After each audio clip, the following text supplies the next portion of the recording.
పోతాం అంతే. వాళ్ళు పర్మిషన్ ఇస్తే లోపల పోతాం, లేకపోతే బయటికి వెళ్ళిపోతామండి. ఇంకా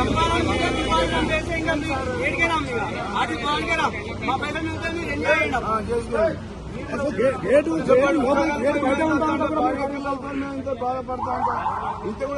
అక్కడ గవర్నమెంట్ జీవో ఇచ్చింది, ఇక్కడ వచ్చే వరకు దొంగలా వేస్తారు. పాకిస్తాన్ పాకిస్తాన్ లోపలి భూమి బజారు మీరు బయట నిలబడతామన్నాం. మీరు కూడా మరి ఇంత తీసేస్తారు. మా ఒక్కొక్క నెల జీతం కూడా ఇచ్చినాం మా భవనానికి. యాక్సేషన్ చేసి భవనం చేయడానికి రాలేదు.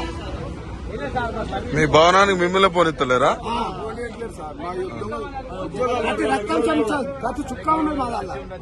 ఏది ఆర్టీసీ కార్మికులా మీరంతా? మరి ఇప్పుడు ఏమంటున్నారు పోలీసులు?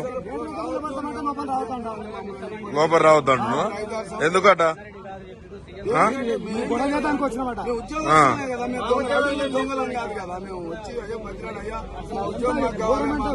భార్య పిల్లలు ఏడుతున్నాయి రోడ్డున పడి, ఉద్యోగం లేక పెళ్లిళ్ళయ్యే పిల్లలు ఉన్నారు. మొత్తం నేను పోయి జనవరికి రిటైర్మెంట్ నాది, వచ్చే డబ్బులు కూడా రాలేదు.